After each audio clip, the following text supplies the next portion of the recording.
don't know why I'm not a fan of Benavidez.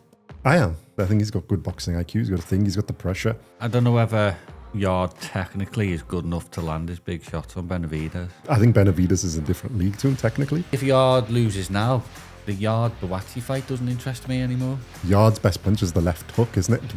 Trying to catch you on the way in. If he's the real deal, he'll take care of Yarde. If he's not, Yarde's going to knock Benavidez out.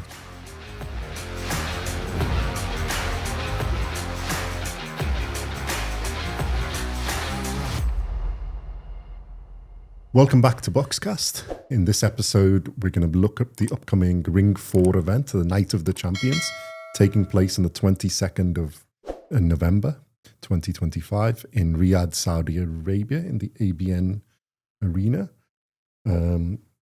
Headlined by David Benavidez Jr. and David Benavidez, sorry, not Jr., thinking of his older brother, and Anthony Yarde.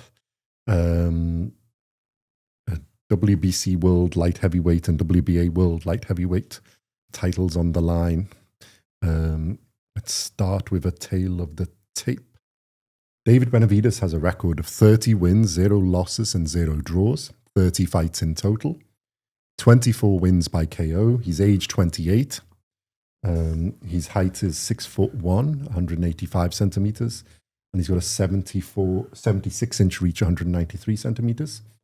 The fight is a light heavyweight, which is 175 pounds, limits 79.4 kilos, and he fights out of an orthodox stance.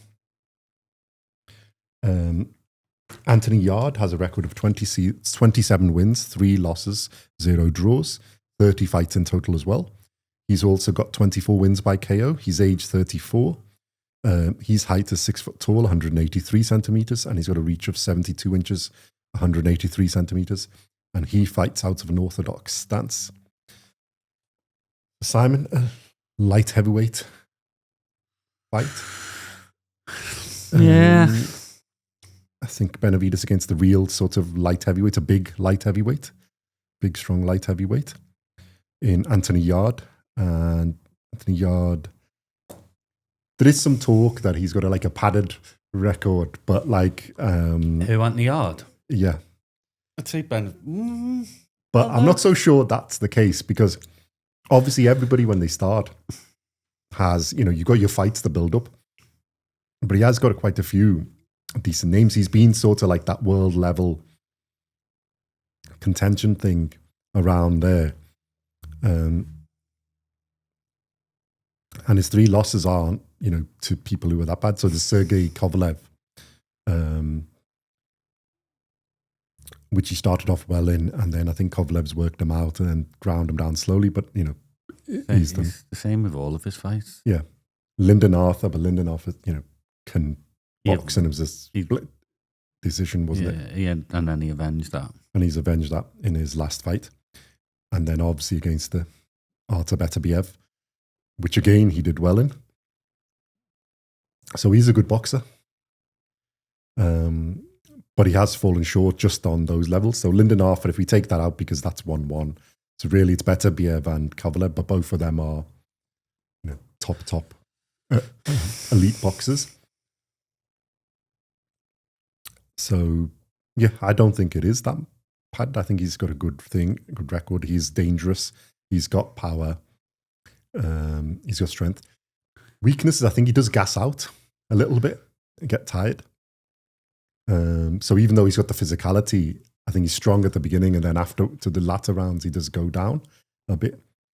And I think there's probably a few technical flaws as well, but it's a tough fight. And then Benavidez, what are your thoughts? You think this is... I don't rate either of them. Okay. Well, start with Yarde. Why not Yarde?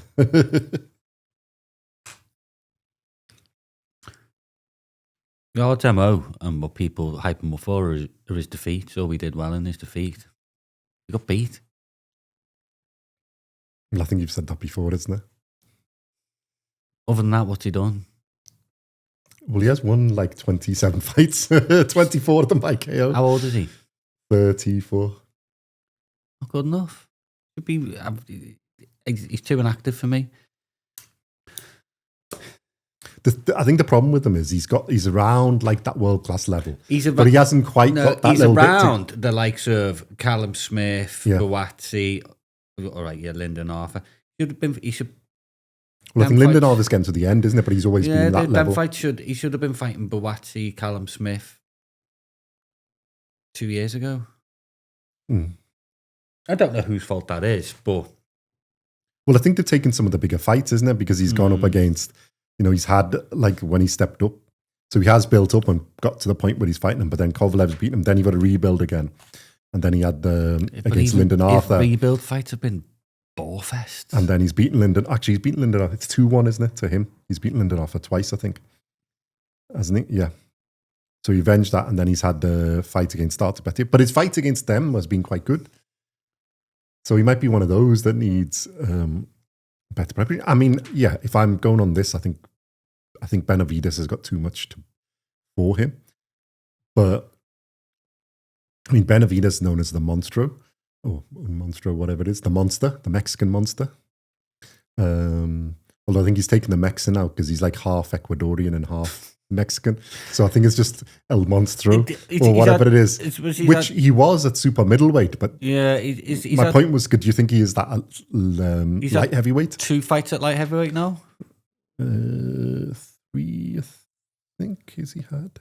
No, 2, yeah. Yeah, and hasn't stopped Alexander Vosdik, obviously, I mean, don't get me wrong, Vosdik is a fantastic fighter, but coming back after about 4 or 5 years, I think Vosdik's last fight before that was against Artur Beterbiev, where he lost the titles, and then he hasn't fought again until then, and he's come back in. And in that fight, yeah, it looked like Vosdik was out at the beginning, but near the end, Vosdik was actually sort of equalizing out, and as you said, he didn't really hurt him. I mean, Vosdik is tough as well, but then against Morel, which we've covered on here, this channel as well, that was a close fight, a tough fight. I think Morel could have done more. I just wonder, I don't know who said it, and it made me think about it. Has he got the power up at light heavyweight? Well, that's the point I'm trying to get to. Elite? Yeah. That's my point, isn't it? So, yeah, he can box as well, which, I mean, against Morel. Morel's a really good boxer. And both of them have got power, Vosdik and Morel. And he did take some of the punches. And his defense isn't bad. But he didn't really rock them. He was, he's pressured and hit them a lot. But they weren't really in danger at any point, rocked or whatever else. And whether that's just him getting used to it, or whether this thing. But my question, is the same as yours. Do you think he has the pop at that, the power at that level to really, really damage the world elite? And that's where, if you've got, I think Yarde has a chance because he's a big, strong lump.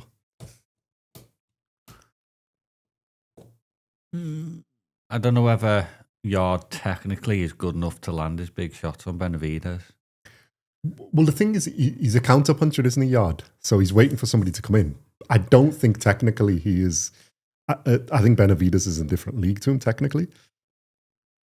You can never... I mean... But Yarde does like people who come onto him. Yeah, and that's where he's looked good, when Beterbiev's come onto him. Yeah. I mean, we say, you can't count Yarde out because he has got the power. Has he? When was his last knockout? Good question. Against Andrade. But no, sorry, wrong fighter. Benavidez, that was. Benavidez has got a lot of knockouts. Marko Nikolic. And when was that? In February 2024. And then he did knock out George Silva. He's based his recovery fights after Beterbiev. Never heard of him. Yeah, so it's Beterbiev, then he's gone to George Silva. But if you look at the top fighters he's fought. And then when he's fought Lyndon Arthur again, it was a unanimous decision. They make out go because he hurt Kovalev and he hurt Beterbiev. Yeah, he hurt them. Fighters get hurt in fight, but he didn't finish him. No. Same as Lyndon Arthur. He hurt him, didn't finish him. I think he didn't. Well, he has knocked out in one of them, isn't it? In the fourth round in the first rematch. No, he is. He's got power and pop, but I don't think he's got the guile to on a top class people to land it. And I mean, he did hit Beterbiev, but Beterbiev's just Benavidez, isn't it? It's not that easy. But he didn't catch him clean and not give him loads. But obviously, he's got enough power where you're wary enough of it to not just bombard forward. Having said that, Benavidez just did. I don't know. He's disappointing in a bit because you look at his physique and think, like Benavidez said, he's Benavidez ripped, he's huge, he looks like a bodybuilder. But I think I'm more disappointed that he hasn't fought the likes of Joshua Buatsi and Callum Smith before Benavidez. I think that's pissed me off, to be honest. I think all of his things, that's been the case. And like, if you look at the fights before, he'll get somebody and then he gets the big fight. Because he looks good against reasonable opposition and then you get the big fights. So obviously for payday reasons, he's probably going there. But as a fight, I think really to get to a Benavidez or the other big guys, he should have really been a Callum Smith or a Joshua Buatsi. Callum Smith is the one I'd like to see him go against. Buatsi fight I thought would have been perfect. Yeah. That should have happened a long time ago, though, to be fair. But Benavidez, like you say, I'm not the biggest fan. I think the winner of these is going to fight Buatsi next. Because I'm not sure these are the main titles. Have they been stripped of a title, or is he doing the... They're saying that the main titles, WBC and WBA. Yeah. If I want them back. Benavidez. I don't know why I'm not a fan of Benavidez. Because he ticks all the boxes. I am. Yeah, I don't know. Well, I was a super middleweight. Yeah, no, I think Benavidez is a really good boxer. I think he's got good boxing IQ. He's got a thing. He's got the pressure. Is he as good as some people rate him? Well, I think the thing is he's still got to fight somebody.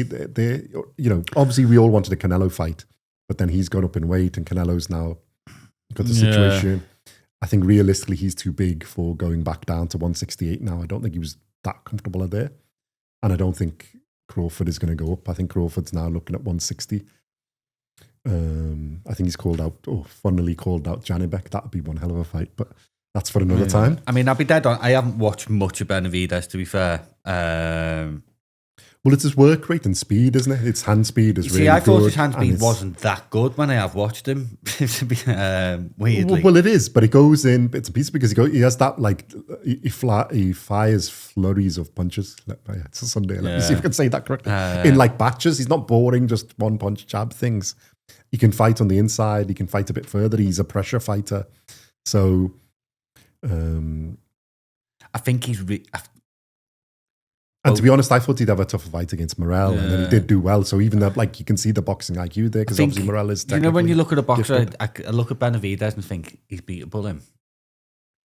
Well, there are flaws in his thing. His footwork isn't the greatest. He's a lot of the time, he's like, if you see him, he comes up, he does that flurry, but he's square on. Yeah. Not like as you should be. But I think because he gets his flurry of punches off, the other person's just recovering. But you could see against an elite person, Abdullah Beterbiev, that's probably not going to be... My thing is, I think someone like a... And Vosdik started catching him after he worked him out near the end. Even like a Callum Smith, I think Callum Smith would be... Him and Callum Smith would be a great fight. I think he'd be perfect for Callum Smith. For Bivol. Problem with Buatsi is, we've said before, and I'm not sure his work output is that much. He's easier to smother, as he's just done in the fight he's had yesterday. I think he's a lucky boy to get the decision there as well. If anyone did watch the fight last night, or you're going to watch it, watch the highlights, because the fight itself's absolutely boring between Buatsi and Parker. The one to watch is the one before it with Lyndon Arthur. That's a fantastic fight. Buatsi and Parker. Well, I think if Benavidez come up to someone like Bivol would be rubbing his hands together and going, "Oh, this is perfect." I think Bivol technically just destroys him. And Beterbiev, I think he goes, "You're just the only thing against Beterbiev is his age. But if Beterbiev's Beterbiev, I don't think Benavidez beats either of them. No, I still think as I don't think anybody else in that division does. Yeah, I think they're just too good. In that division, you still they are too close to each other, and that is the best fight. So it's really them going out the way, and then they have the chance to do. So it's really the best of the rest. I think Yarde's actually going to get near Benavidez. Is he going to surprise us? He does surprise you, though, doesn't he? He could. Yarde is one of them. He is made for it, because Benavidez goes forward, right, and sort of. Yarde's best punch is the left hook, isn't it? Trying to catch you on the way in. The thing is, he does it the same. He doesn't add enough variety in. But when he can catch you with that, if he added some different variety punches into that, stepping back and doing it, he's got a good chance of catching you. And then he has got pop. And his best and he's caught Kovalev, he's caught Beterbiev, he's caught all these people, isn't it? And that's how he's got quite a lot of his knockouts. But he gasses out, and then his movement is straight, isn't it? And he doesn't move his head. We've said that in fights. And then when he gets tired, he's like, your instincts slow down, innit? And he sort of boxes in that Philly shell, a low left hand. He's orthodox, so low left hand, low lead hand. And he starts getting caught quite a lot. It's what Kovalev did. It's what Beterbiev's done. I think it's what Lyndon Arthur did in the first fight as well, isn't it? Because he's got a good engine. So I think if it's going to be Yarde's time, he's got to start catching him early, catch him in the earlier rounds, up to about round 6. I think it goes past round 6. I think then it's just Benavidez, because I think Yarde will run out of steam. Yeah. In the thing. I think he's got a chance, but it's catching him and getting hold of him. And then it's how Benavidez takes it, because I think he will get caught. But on the counter of that, I'll say Benavidez is going to catch him a hell of a lot more. And his speed and his pressure, I think, will start to tell. Okie. Yarde is strong, but I think it will. And I think it's in the latter half. If it gets to the latter half of the fight, I think it's hard to see past Benavidez. And even on points, I think it's Benavidez, just because his punch output is that high. And he's a forward, he's the pressure fighter coming. It's whether Yarde can get his respect with a pop and catch him as well. Catch him cleanly and get his respect. And then there's opportunity. But he isn't really a pressure fighter, would you say? Yarde, is he? He's on a back foot counter puncher. He's going to have to do something a little bit different in this fight. Yeah. But to be fair, his best performances, although they've been defeats, his best performances have come up against it's when he's got really good opposition. Yeah. I'm just wondering whether he's going to... It's whether he can get rid of some of his flaws. And he's 34. It's hard to change your things. And his engine's never been great anyway, and he's 34 and fighting a younger, hungrier, monster, basically. For me, this is either Benavidez shows you ain't in my league, mate. Yeah. And destroys him. Or Yarde exposes Benavidez. Yeah, I think it's one of the two, and I think this is a good measure of where Benavidez is. Yeah, more than where Yarde is, because obviously Benavidez is a guy stepping up. I think if Benavidez blows him away, if he blows him away in the first half of the fight, I think then he's making a statement because obviously nobody else has really done that. Yeah, I mean, my thing is if Yarde gets beat, and I hope it's not another one of them, your buddy put up a fantastic performance so we can, it's like a victory for him. So we can still have the Callum Smith, the Boatti fight. I think if you get beat here, mate, I think you're done. Well, I think the Callum Smith fight's probably still there. No, why is Callum Smith going to want to fight him if he gets beat? He's not. Who else is he going to fight? Benavidez. Well, I think the next fight, the winner of this is supposed to be Boatti, isn't it? So that's why I'm taking Boatti out of it. So Benavidez, Boatti.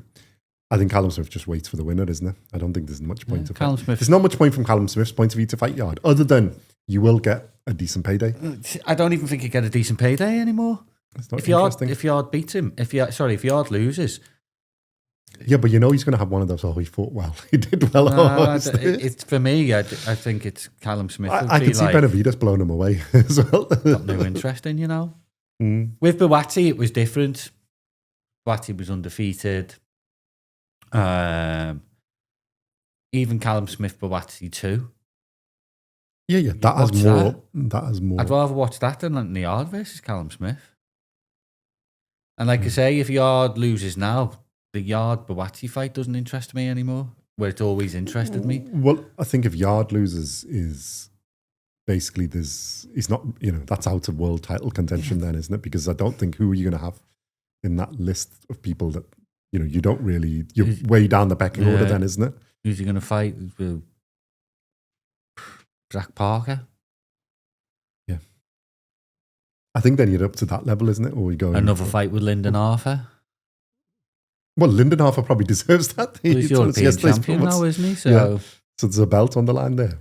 Yeah, I think you have got to, because you've got the big two you rule out. Benavidez, once he's beaten you, you're ruled out. Callum Smith probably doesn't want it. Yarde is like the fourth on ring, isn't it? With Boatsy. Boatsy's now in line for the winner of them two. So then, you're going to have to go probably like a David Morrell, Parker, Zach Parker, one of these, isn't it? I don't know if Vozdik's actually active, even though they've got him on here. Yeah, I think they don't fight because it's still open, but I don't think I think he's basically out of the world title contention then. Where he's in now, just about. I watched the fight really, really closely, and I'll make a judgment after that. But there's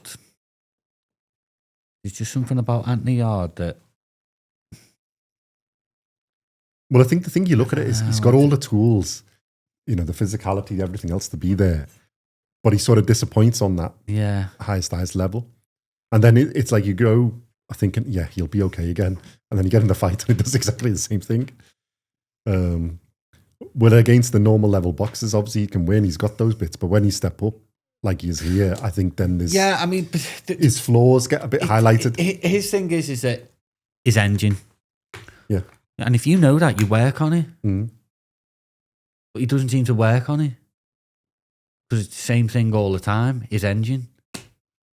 Well, I think even when he's paced himself... It was a little bit different against Lyndon Arthur. He went the full 12 rounds and it was an all right fight. Is it because he throws everything into his shots? Has he got too much muscle mass? Possibly. I think that's possibly. Yeah. Does he train hard enough? If you go to the gym and you're just pumping weights, that's not training. Well, that's what I was going to say. I think he probably trains hard enough, but it might not be the correct type of training. More muscle, less cardio, less engine. Because we know Benavidez ain't going to tire out, and his output stays pretty much the same all the way through. And that's where you've got the thing, because all you have to do is get him past 6-7 rounds, and then he's going to tire. He starts making mistakes. You can start hitting him and either get him out of there, or you're just going to win the rounds on work output. Because he plays on his defense is instinctive, realistically, because you got a low left hand, you got a low lead hand. You've got to be able to then move and keep, you've got to have the engine to keep moving and doing it. And then he starts, and that's what he's done. Kovalev worked that out, bought him out. I bet Beterbiev did the same thing. And then he start landing more punches. And, if you're as heavy handed as a Beterbiev or a Kovalev, then, you're going to get out there. And I think Benavidez, this would be good to see if you can get him out of there for Benavidez, I think. Because then it shows he has got the pop at that level of power. Because if it just goes to points again, then you're thinking, well, 3 fights against basically somebody who's washed out. All right, brilliant fighter, Vosdik, but washed out. All right, Morrell is really good, but boxer, but you didn't really, and then Yarde is that as well. And then the top fighters have taken him out. So I think then there'll be a question mark of his power. So do you think Benavidez will go for trying to get him out of there? No, I think Benavidez, to be fair to him, because he doesn't really need to one of them that if the knockout comes, it comes. If it doesn't, I'm not bothered. As long as I get the W, I think that is Benavidez. Well, he does seem to rush, but I think I've seen a video of him training with Andre Ward, and Andre Ward was like, "Look, you have all the things, but you need to do this. Be more patient. Don't but he goes, jab more because you've got the good jab. If he goes after that, set up your punches. And the other bit of advice he gave him is don't load up on every punch. At the beginning, touch. He goes, you don't need to load up. And he goes, you'll hit them more. And then he saved that for when the opportunity comes. And if you do that, then you're a top fighter. So it'll be interesting to see if he does that. And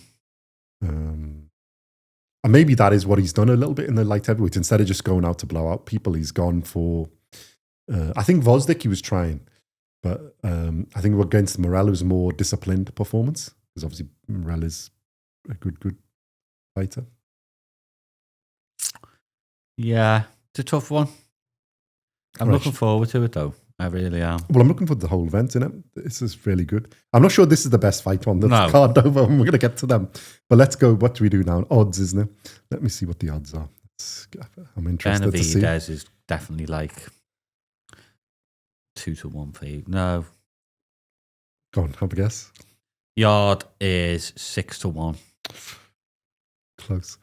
Right. Benavidez is on 2-17, so -870 to win. Clash outright. Yarde is 5-1. 5. So, yeah. And predictions wise, it's basically 84% Benavidez, 64.5 basically by KO, 19.5 by decision, and Yarde is 16 and 16 by KO. I'd probably go with that. That's not a bad thing. And what on these ones? Odds. Have we got them on? Yeah. Well, on these ones, it's 2-17 and 13-2 and 33-1 for the draw. So, yeah, 13-2 is basically what you said, 6.5 to 1. So, yeah, it's about, I'd say that's probably fair. Unbeaten guy against somebody who's got 3 losses when he stepped up to that elite level. Yeah. Yeah. Predictions.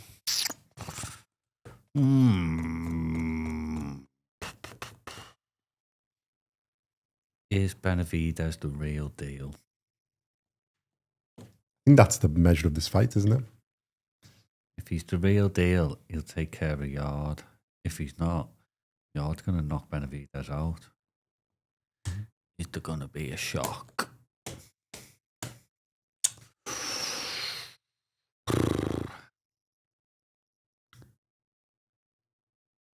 See, the thing is, it's hard to say now, but if you get the other 3 fights, amongst these, like the 4 fights or 5 fights, 4 fights, you would definitely expect one of them to be a shock. So if 3 of them went the way we expected, this one, then you would put on. But I wonder whether this is going to be just a really entertaining fight, really slugfest, actually. Mm-hmm.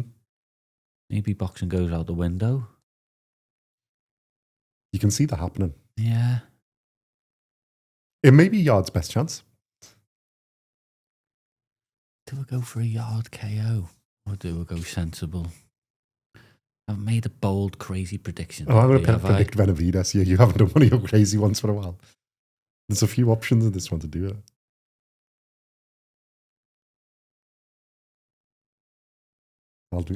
I think Benavidez in the 8th. Do we go sensible? We go sensible and go for Benavidez. Every late stoppage. I'm thinking crazy. If I'm thinking crazy, I think it is time for one of your crazy ones. You need to get some hate in the comments. From some Benavidez fans. Ecuadorians, Mexicans. And all right, I'll go for a Yarde KO. Okay. Completely out the blue. Okay. Like, he's down on the scorecards. And just catches him. And just catches him with the world's greatest, luckiest shot.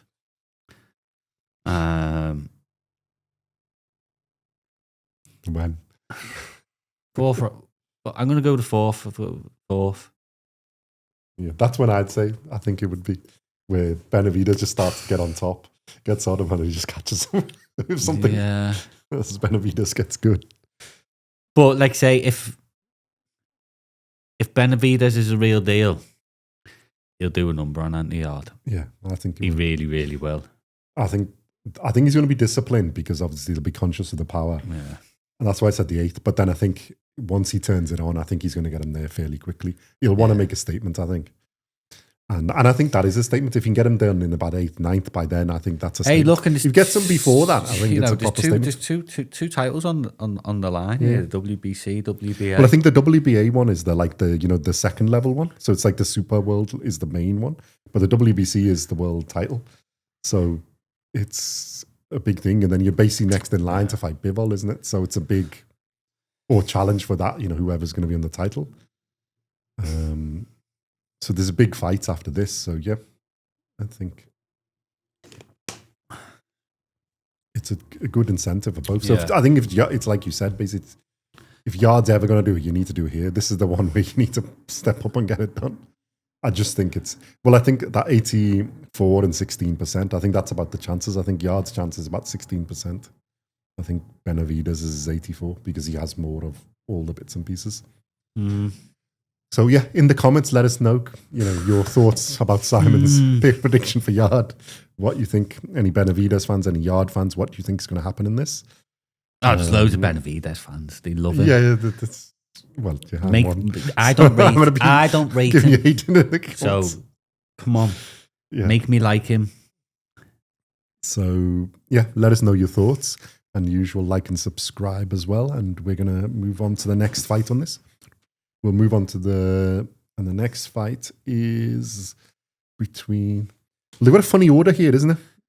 Yeah, very, very, very, very funny. Because I would be the main fight is the big one. Well, I will get to that in it, but we'll go down the list in the order they've got them on here. So the next fight is Devin Haney versus Brian Norman Jr. And which is going to be at welterweight. I don't think there's any belts on the line here. Because, is it WBO belt? Yeah, WBO welterweight title. I stand corrected. Which is held by Brian Norman. Oh yeah, Brian Norman won it. Yeah. So, well, it's the thing is they've got Haney as the favourite, isn't it? Even though, isn't he? This is his first fight to welterweight, or did he have one in that thing? Boarfest. Yeah, the Boarfest, which wasn't really. I forget about that one because it was a Boarfest. So Times Square, where time stood still. Yeah, the weekend they got rescued by, in a way. So yeah, so WBO title, and Devin Haney is the mandatory. So why they've got Devin Haney's name first? But okay, let's go. So Devin Haney has a record of 32 wins, 0 losses, 0 draws, 32 fights in total. He's got 15 wins by KO. He's age 26. He's 5'9", 175 centimeters, and 71 inch reach, 180 centimeters. The fight is a welterweight, so it's 147 pounds limit, 66.7 kilos, and he fights out of an orthodox stance. Brian Norman Jr. has a record of 28 wins, 0 losses, 0 draws, 28 fights in total, 22 wins by KO. He's age 24. He's 5'8", 173 centimeters tall, and he's got a 72-inch reach, 183 centimeters, and he also fights out of an orthodox stance. This is an interesting fight. Could be a bore fest. It could be fantastic. It could be both. You don't know what you're going to get with Devin Haney lately, do you? Exactly. It could be really good, and it could be there. So Brian Norman, just to give context, he's the ring's number one. There's no ring champion, but he's the number one level above Stanionis and Santilon and co. And Haney's, because he was the champion below, has stepped up. So he's the sort of number one contender. And this Brian Norman Jr. is the WBO champion.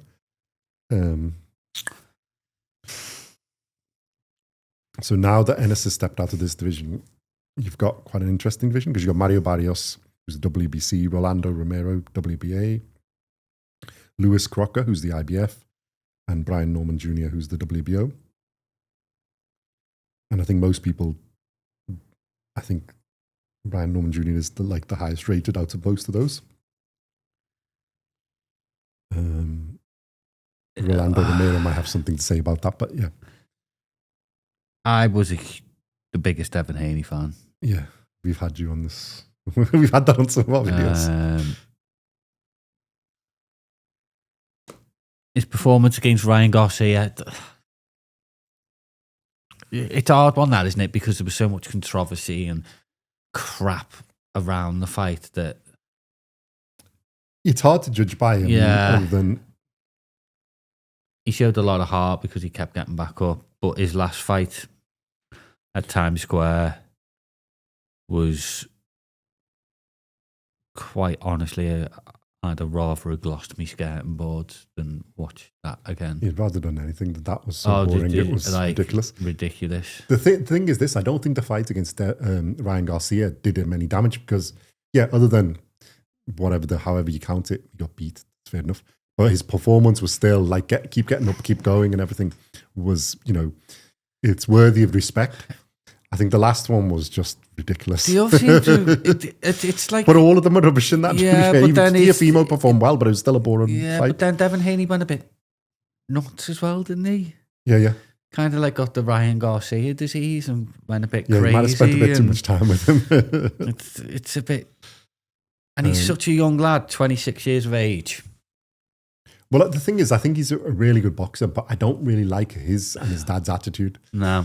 And in my opinion, he's been beaten twice anyway, so by Ryan and by Lomachenko. So I don't think he's the best at, but because he has been really close, and I think he was fighting probably a few weights, classes below where he actually is. But the thing that's put me off is the last fight was really, really bad. Well, was that just because I've been out the ring a while? Look what happened to me against Ryan Garcia. Got put on my arse. Let's cautious, just get the victory. If that's the case, fine.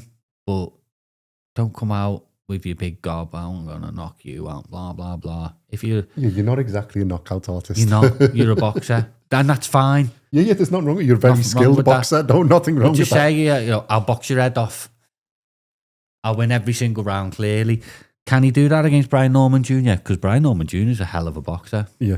And this Brian is a Norman step Jr. up, has... though. Yeah, this Brian is a step Norman. up in opponent. I was just looking through them and I'm thinking, this is quite a big step up in the level of opponent. 24 years of age, Haney 26 years of age. Both young lads. I wouldn't say they've reached their prime yet either. I think both of them can get better. I think it's a fair bit really for good Brian fight. Norman to step up. And they could steal the show here if they put on a great performance. A boxing masterclass by both of them, because that's what we want to see. All right, if you're not... Well, I think Brian Norman's got a bit more pop. Although Haney does seem to be a bit better at a higher weight. Like I said, I think he might be more comfortable at this rather than the lower weights. I don't think Haney's ever going to... But he's not a big puncher. No. I don't think that's his style either. But I think Brian Norman Jr. does have that. Yeah. So he's dangerous as well as being a good boxer. I mean, his alias is the Assassin too. So... Haney's jab, beautiful. And he can turn fights just dull, really dull, and very one-sided, but still really, really boring. Yeah, we want him to do. I don't mind one-sided as long as you make it entertaining. You know, there are people who are that, like Bivol or somebody can make it one-sided, but it's entertaining because his work rate. I don't think Brian Norman's not just going to follow him round. If that's the case, Brian Norman will cut that ring off. I think Brian Norman has got enough about him. Yeah. To make it a really, this is a really intriguing fight. I'm going to ask for the odds because I reckon this is 50-50.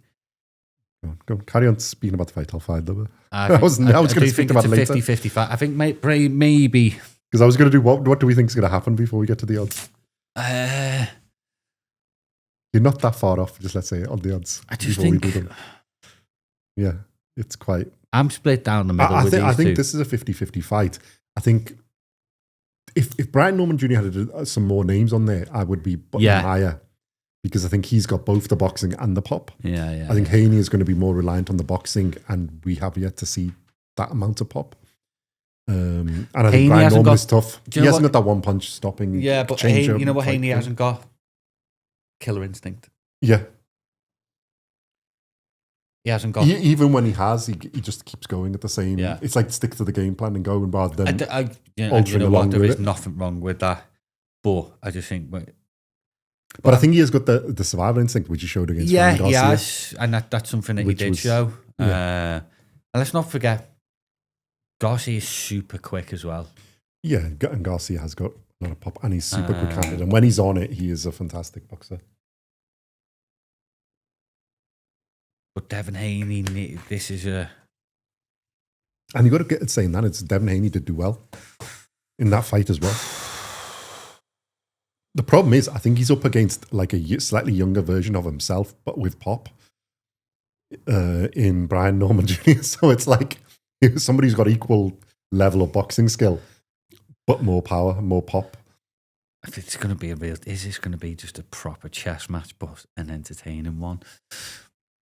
Footwork's going to be key. I hope it's not boring. Really good jabs. Who's got the reach again? The height has Haney has the height. 5'9", isn't he? And Norman's got the reach by an inch. So he's got an inch height, and Brian Norman's got. So there's nothing really either. Yeah, that's what I mean. It's like a fighting thing. I think the reach will probably be more beneficial than the 1 inch in height. I think it's going to be footwork. It's going to be the key. Yeah. Cutting the ring off. Who do you think's better than that? Because I'd edge towards Brian Norman Jr. on that. Footwork. Don't know. 50-50. I think experience and things, I'm more edging towards Devin Haney. 50-50. Experience, and he's had more big fights, and he's been on big events like this. He's been to Kambosa's backyard twice and everything else. He's fought Lomachenko, he's fought the others, and made good fights with Ryan Garcia in Times Square. Yeah. I think on experience and being there, he's got more. Boxing skill, I think they're equal. Pop, Brian Norman, but I think on footwork, I think Brian Norman Jr. is better. Don't know. It's a 50-50. So I think we should pick one each. Toss a coin. Yeah. Well, I think we should make a case for one each and then have which one we want to have. So you're the Haney fan. I think you should have Haney Lala Brian. Because you want Brian Norman. Well, I'm not a Haney fan, am I? Like I said, I think he's been beaten twice.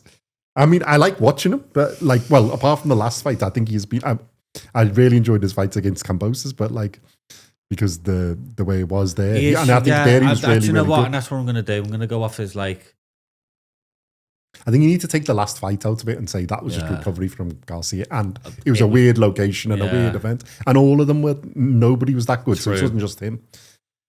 I mean, Teofimo was better than I expected, but in a boxing, but it wasn't like entertaining. It was he boxed disciplined, which was unusual for a Teofimo. That Kambosos fight was 2-3 years ago, so we'd have been 23.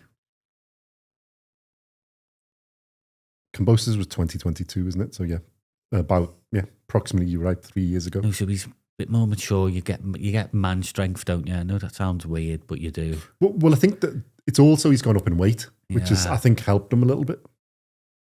Okay.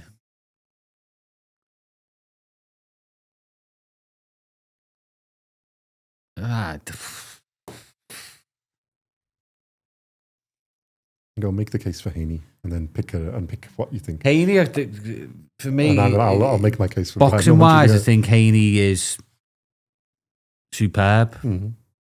He's an elite boxer, and I put him in an elite bracket. I really do. Mm-hmm. I'm not arguing with that. I think he sometimes gets caught with silly shots. So, well, I think generally his defense is quite good. He's defensively thingy, but he can have lapses. Where he does get caught. I'd like to see him and sit down on his punches a bit more. And I think he should start doing that. If again, that Times Square fight always comes back in my head though. Is he just going to box on that back foot? And because that'll be an easy night's work for him. But I don't like Brian Norman Jr. Well, we've got to say in all the Riyadh season, they've been told they can't run. So they won't be called back again. Brian Norman is able to cut the ring off with his footwork. You won't want to make it a phone box fight though. I don't think Haney wants to go punch for punch with Norman. That's probably not a good idea. Haney'd never want to go punch for punch with anyone. Yeah. And it's not usually his way, even when he's fought the lower downs. That's not what he did. It's like Kambosos, it was box, get out, box, reset, box. Don't know. I honestly, Brian Norman, jab just as good, punch selection just as good, speed. Got the edge in speed. Would you say Devin Haney? Yeah, but I think the Brian Norman Jr.'s got that bit of pop in it. So I think, because Haney doesn't really load up. So he's quick because he doesn't really load up. Experience is Haney. That's no question. Big events, bigger fights. He's got the better opponents on his resume. And technically, I can make a case against them. We can really make a case for both of them. Yeah. This is probably the I don't see a stoppage. Most fight. Okay. Really? I think it's points too as well in it because I think both of them are more boxer than puncher. I don't see a stoppage. And I think Haney, we've seen his toughness against Ryan Garcia. Garcia was the heavier guy in that thing. Just from Haney might have a bit more power up at welterweight. I don't know. I don't think so. Well, I think we will, but I'm not sure he's got that. It's, a little bit more is going to be enough for him to be, suddenly be a big puncher. I think Brian Norman Jr. is a proper welterweight, so he's going to get him out of there. It's quite hard. Haney punches just about hard enough to make you think twice. He can earn the respect, but I don't think he's... And I think some of that he doesn't sit down on him. No, he doesn't. That's what I mean. I don't know. Heads or tails. Well, I've already told you you're getting Haney, so it's just you're going to make a case for Haney, and I'm making the case for Brian Norman Jr. Unless you want to swap, but then I'm not really. I'm not a. What are the odds? Right. That's what I want to know. Go? Right, let's go. Well, you were pretty close on them anyway. So Brian Norman Jr. is currently 7-10, minus 140 to win, so he's the favourite. Is he? And Devin Haney is 1-1, plus 100. So they're really close. And on predictions, it's 58% for Haney and 42% for Brian Norman Jr. Haney by decision is 58%, and Brian Norman Jr. is 29% by KO and 13% by decision. There's nothing in it. Yeah. I'd make that more 50-50. 50% Haney by decision. Haney and probably 30% KO for... I'd make it like 25-25 KO and decision for Brian Norman Jr. I'll go Haney on points then. Obviously, I'm going for Brian Norman Jr. On points as well. I think it's going to be points. I think Haney's got good enough. Okay. Interesting. And this might be backfire, but I think it's going to be an entertaining fight. I hope so. I hope I haven't jinxed it there. Yeah. But so, in the comments, let us know what you think. Any Devin Haney fans, Brian Norman Jr. fans.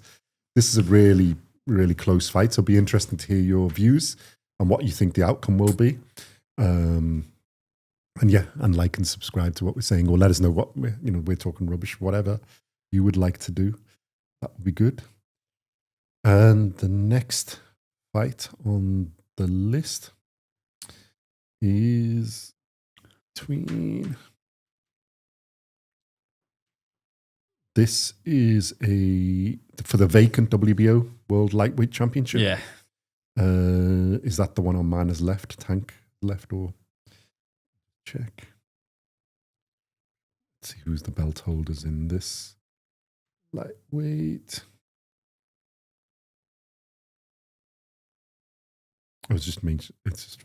So Abdullah, Mason, and Sam Noakes, isn't it, in this? So Abdullah Mason is number 1 for it, and Sam Noakes is number 2. Even though on this listing they've got Sam Noakes first. So this is between Sam Noakes and Abdullah Mason at lightweight for the vacant WBO title. So tailor the tape. Sam Noakes has 17 wins, 0 losses, 0 draws, 17 fights in total, 15 wins by KO. He's age 28. He's 5'8", 173 centimeters. Don't know his reach, so I'm going to try and find that out. And it's at lightweight, which has a limit of 135 pounds, 61.2 kilos, and he fights out of an orthodox stance. Abdullah Mason has a record of 19 wins, 0 losses, 0 draws, 19 fights in total. He's got 17 wins by KO. He's age 21. He's 5'9", 175 centimeters, and 74-inch reach, 185 centimeters. And he fights out of a southpaw stance. So both unbeaten fighters, both contenders for this WBO title. Another interesting fight. Abdullah Mason's sort of like the upcoming US star. And Noakes is the upcoming British star. Star. Yeah. So it's Brits versus US. Brit versus US. KO percentage pretty much the same. Yeah. Who's got the better record? Pretty much similar, I'd say. Yeah. They're not that far off, 17 and 19 fights. And I think looking through the records of both. This is a step up for both of them in level of opponent, I would say. Isn't it? I think this is... Now, no disrespect, but obviously we want Noakes to win. So we're going to trash Mason, rip him to pieces, and not give him a chance. I'm interested to know the odds in this. I think Mason will be favourite and I think crowd, public, it'll be like 62% for Mason. It's interesting.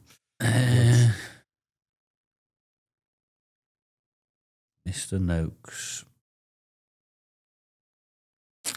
How good are you, son? How good are you? This is your time to shine. I think there's an opportunity for both, isn't it, to become world champion. So it's a step up a level opponent for both. I mean, it's let's the be first honest. big fight on a big event. That's the problem when trying to pick, isn't it? Because they're so similar. Yeah. I mean, I've watched the last couple of days, both of them, and well, they're both good boxers with pop. Yeah, and even then, I was just like, but we haven't really seen him taken into the depths and the things. I watched the Mason highlights first, and I was like, oh yeah, he's good. I think he'll win. And then I watched the Noakes highlights, and I'm like, oh, hold on. Yeah, he's got quite a lot of similar traits. On both unbeaten. So the thing is this, you don't know what they're going to happen when you they say, pushed. Experience-wise, I think the same. 17 and 19 isn't really that similar. Much. I mean, age, Noakes has a bit of advantage, 28 to 21. Yeah. So I think Abdullah Mason's probably got more time on his side and a bit more time to develop. I think longer term, I think Abdullah Mason's probably got a higher level to get to. I think he can get to more. But at this moment in time, I think they're pretty damn close.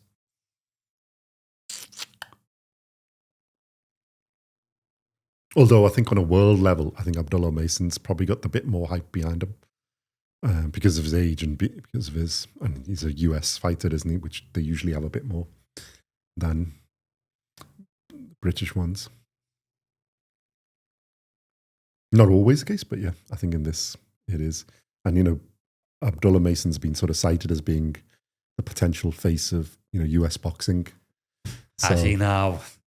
There are people who say that. But like, you know, he's only 21, so obviously he's just going it. So at this moment in time, I think this is a 50-50 fight as well, isn't it? It's pretty close. I mean, I could... Experience is on... I think experience from age point of view is on Noakes. I think for a step up in like this type of fight, I think Mason has been on some undercards of bigger things, but I think realistically, this is a big event for them. For both, it's probably equal to in a really, really big occasion for a world title fight. So I think that's equal. Yeah, I just don't know whether... Physically, they're pretty much the same. I suspect, you know, the height is, there's an inch leads by for Mason, but I think he's probably got a couple of inches in reach, although we don't know the reach of Sam Noakes. It's not unlisted. And he's a southpaw, isn't he? So southpaws can always be tricky for... Yeah. Because obviously you don't come across... But then southpaws are always open to that right hand. Yeah. And you've got a heavy-handed person in there with them. Skill level? Similar. I think they're similar at the moment. Yeah. Like I said, I think Mason's got a higher ceiling. I genuinely can't... Move them pop. They're pretty similar level. We've said that anyway. I think Mason's again probably got a little bit more, but at this point they're about equal. I'd have said Noakes. Well, at this point they're probably about equal. I think Mason's probably got he's like you said, he's only 21 and he's still got to grow. Heart. This is what this is going to come down to, I think. But that's the problem. I don't know. Have they actually been dragged into really deep waters? Well, I mean, you haven't watched all the fights underneath, so you don't know. But to be fair... I think this is going to come down, possibly, might be completely wrong, could be over and around with these two kids, is who wants it more. Who's willing to go to that place? Yeah. Where you don't really want to go. And we don't really know who's got more of that in them. At this point, it's a great fight, though. So... This is a great fight. Yeah. Well, neither of them are used to losing, isn't it? So it's the opportunity to show... Well, I say somebody's how has to go. It doesn't, does it? It could be a draw. It could be a draw. Yeah. Could knock each other out. Yeah. Seen that happen. Hilarious. Seen that happen. Yeah, I think it comes down to heart. And maybe the better game plan and who executes the better game plan on the day. Because I think Mason has got the higher ceiling, but at this moment in time, I think they're probably equal. Although I think the favourite is Abdullah Mason. So she'll give you the odds and then we'll make.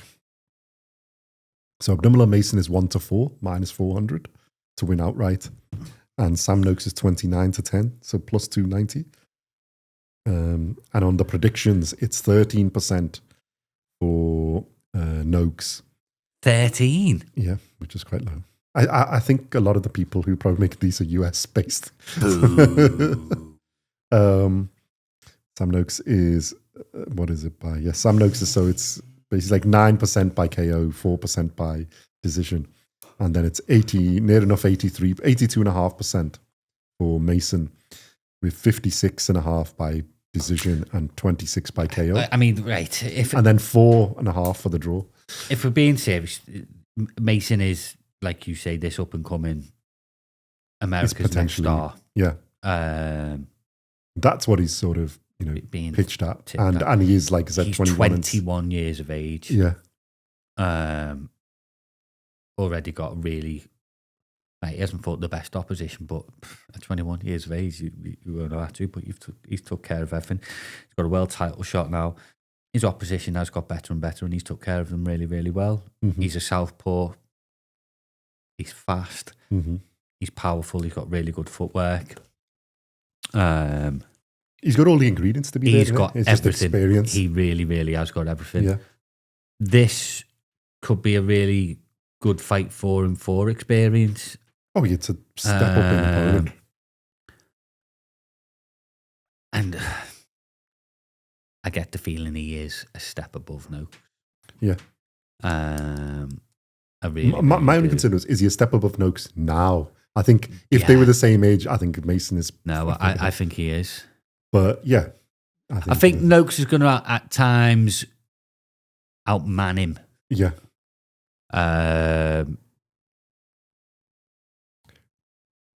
But I think Mason will deal with it. Yeah, but if he can't deal with that, well, then, that's going to be his undoing. Yeah.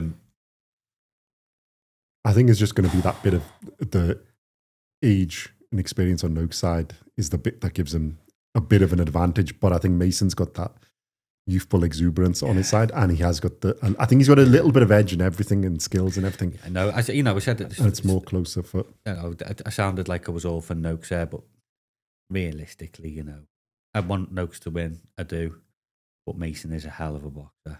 Yeah. He really, really. Noakes has got a chance, but he's going to have 50-50. Really, I think it's probably like good game plan. Yeah, it's game plan. And like you say, the fights I've watched, I was genuinely. Yeah, he'll win this, and then I watched the other fighter. I'm like, oh, I don't know actually, but then you don't. It's up against a level of opposition, which a lot of them, unfortunately, I haven't heard too much about. So it's hard to really make a judgment on it.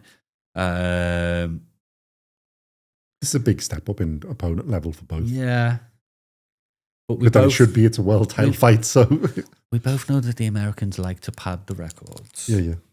But so do the British, to be fair. So everybody does from the beginning. Oh, right. Mason late stoppage. Yeah. I'm going for. I hate saying that. On what round? What round? This is 9th. That hurt, that. Deeply wounded me. I'm going to have to say Mason as well. You're saying Mason as well? Oh, you absolute traitor. That's really wounded me, that. But am I going to go for how tough do I think Noakes is? I'm going to Mason on points because I think it's going to be a tough fight. I'm going to give that much of Noakes chance.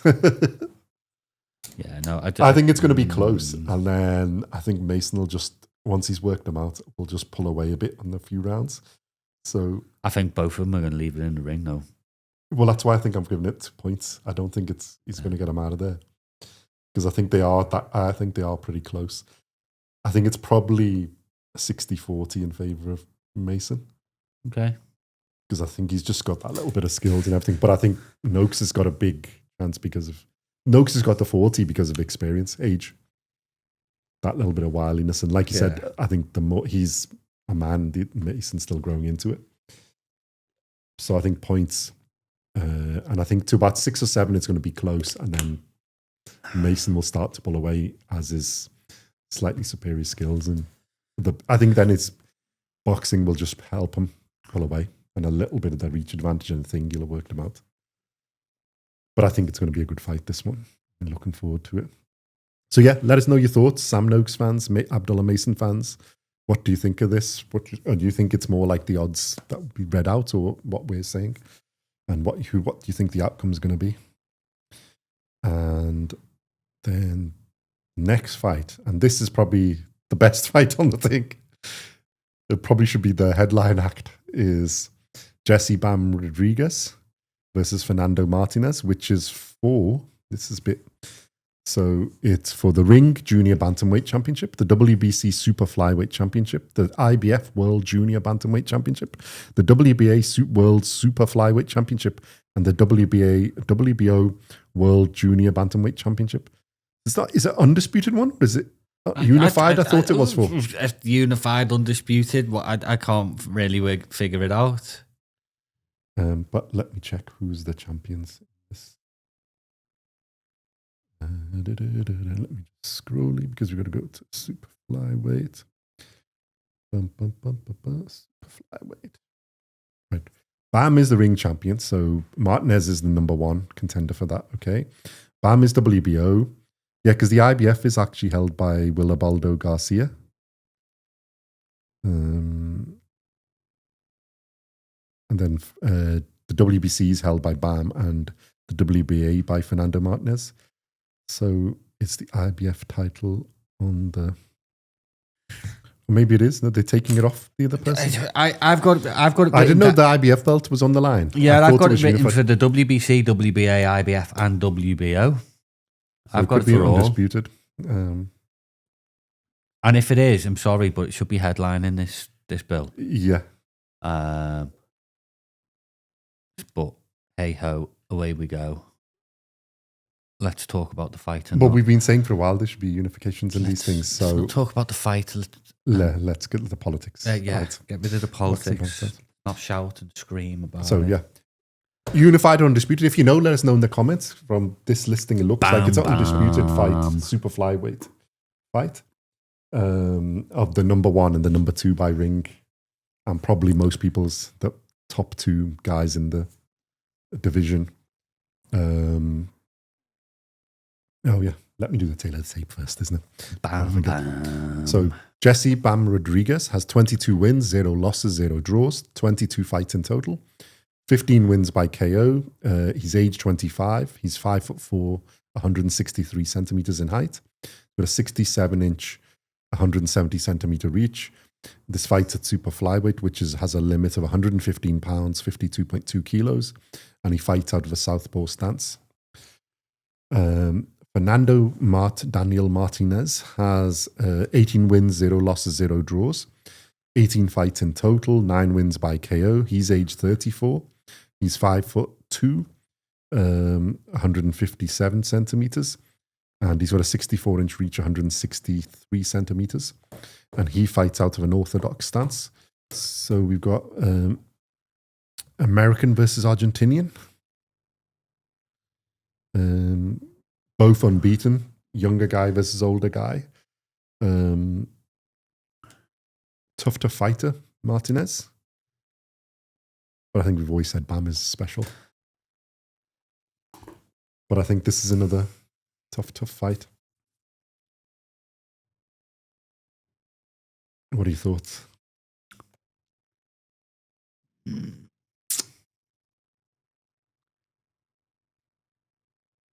Bam, bam. That's all I have to say. Bam, bam. Yeah, I think I think Fernando Martinez is really good, world class level fighter. I just think Bam's generational pound for pound is the level, and that is the problem. Is we me and yourself, Bam's in our he's in my top 5 pound for pound. He's mine. And until he moves, he's definitely in the top 10. Yeah, until he moves up in weight, I don't see anyone beating him. Well, that's what I was going to say. I think if you had somebody who was bigger physically and whatever else, I think you've got a chance. Yeah. I'm not saying that would beat him, but it's got a chance. I don't think Martinez is physically bigger, so you can't really bully him. It's the problem with Bam is he's a great fighter, but he's a phenomenal boxer. Yeah. Well, the thing is this, because he has quite a good KO ratio and you get him out of there and he's got big punches. People look at it, but actually I was looking at... he's a phenomenal boxer. But if you in CompuBox, he's near the top in quite a lot of categories for boxing quality. So even if he's a phenomenal you could go to Martinez and say, you might be able to outbox him. No, you can't. Yeah. Can you outpower him? No. Mm-hmm. Who's faster? Definitely Bam. Yeah.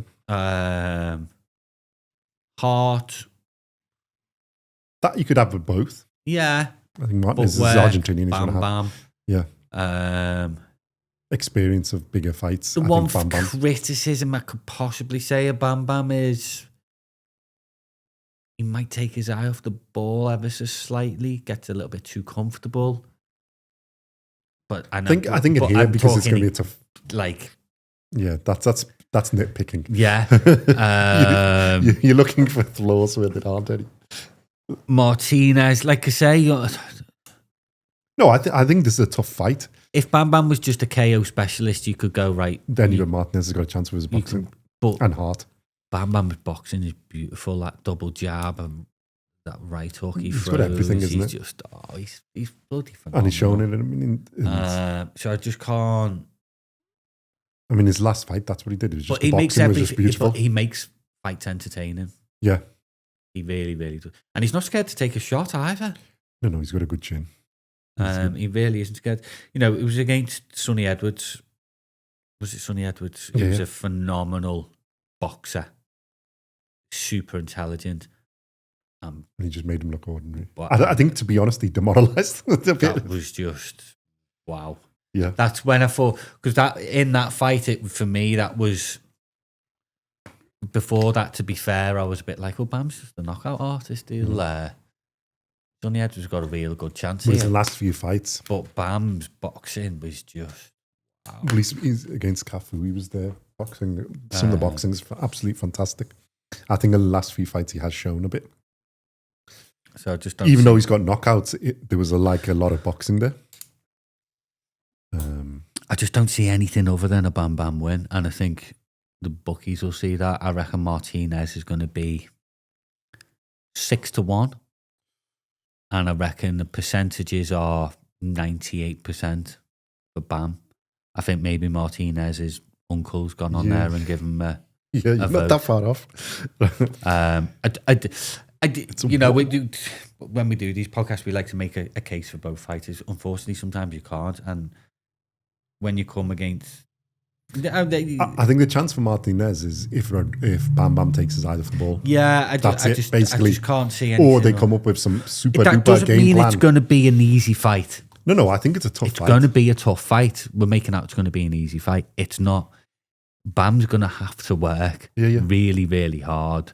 One thing I will say about Martinez is you can tell he's a tough. Yeah, he's not going to. He ain't going to roll over. Do you know what? Yeah. But that's what I think what you've said, isn't it? The point that critical is Bam is a really good boxer. Yeah. I think it's just on every level. It's boxing power, I think. And I don't think Martinez is big enough to bully him, which would have been the chance. No. And those people who just see a record will just see knockouts, but it's not that. No, and I think he's got... What Bam Martinez got better is... as he's gone up a little bit late. But what Martinez is, he's cute, rugged... He's rugged but cute at the same time, and he'll catch Bam with a few shots. But I think it comes back to the other point that Bam's got a chin. Yeah. So he'll just take it and keep going. Don't mind getting it. Yeah. I think, didn't he say in an It doesn't interview, really slow him down. Didn't he say in an interview once, "Oh, I need to get it to see what the power's like"? Yeah. To get going. Love it. So, well, it's one of his moments where he did, isn't it? And then he just went through them and knocked them out. So, I think he did get put on his backside. I mean, he has been put on his backside. So. Well, I think he's got stronger a bit more. He's got into his body, as in, because he's only young, as he's gone up in the weight. Yeah. So, yeah. So, all right, I'll do the odds then, isn't it? Because I think made it sort of clear what we think is going to happen.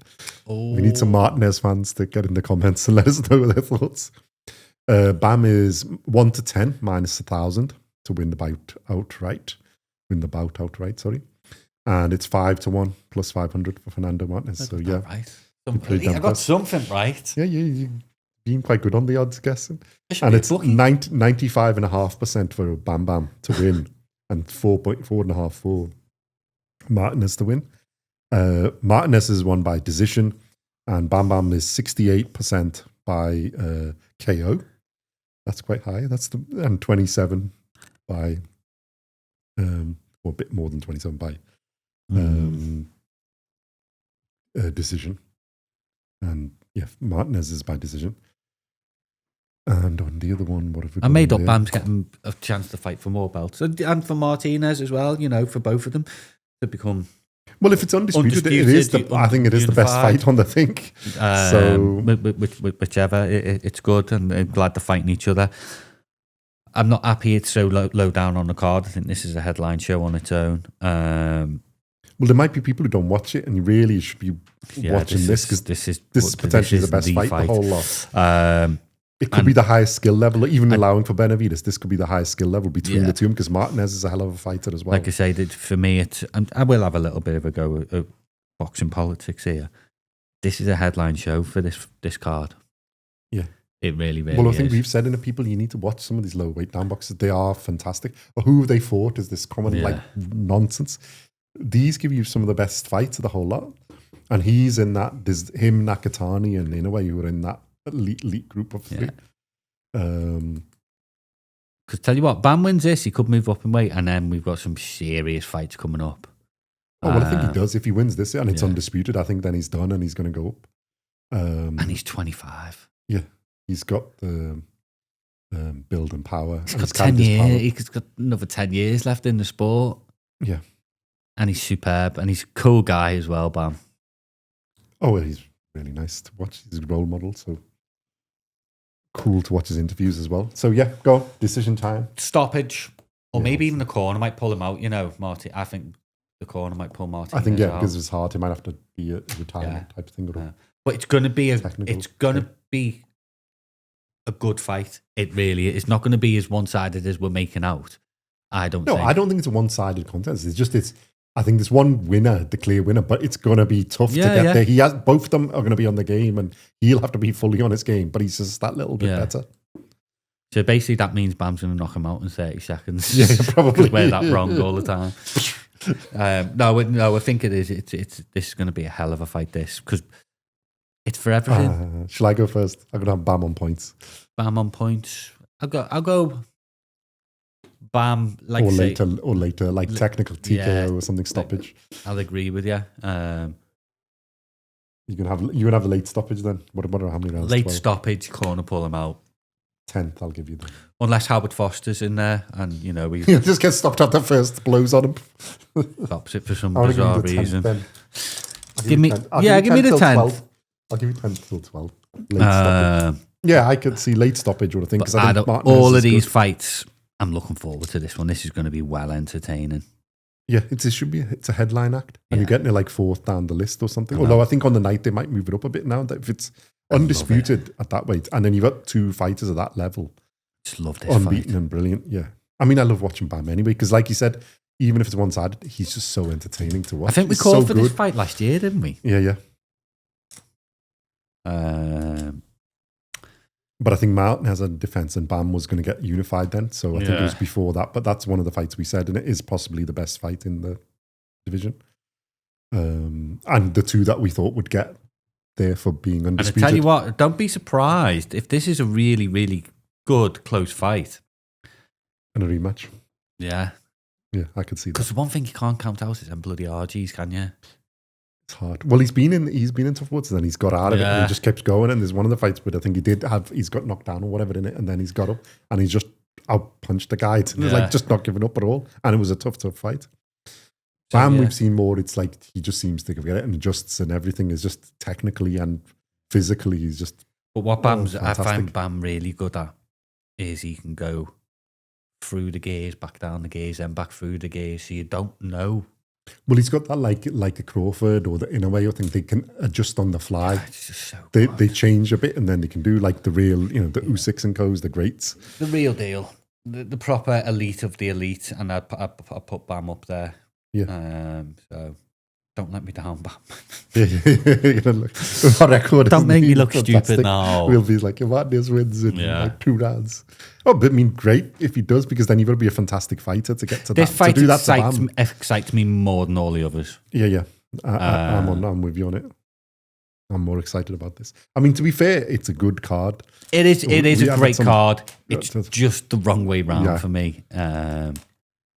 I think that should be the main but event. You know, and then probably Benavidez Yarde. Yeah, Riyadh season's about that, isn't it? Putting the best on the best, I think, and that is good.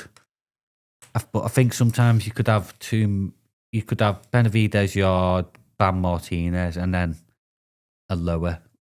Well, I think then you'd get the others, Haney and Co. and because they could headline that. Haney, Brian Norman Jr. is a headline fight as well. Yeah, to be fair to him, we're saying it, but all of them are really, even Abdullah, Mason, Sam Noakes, that's probably should be but then that's for a world title as well. So, but yeah. What can you say? We're just picking. And then the other fight on it is, I think some have dropped off. I think Benavidez was supposed to be in this, but he's dropped off. And there was another fight that was supposed to be good, I think has dropped off.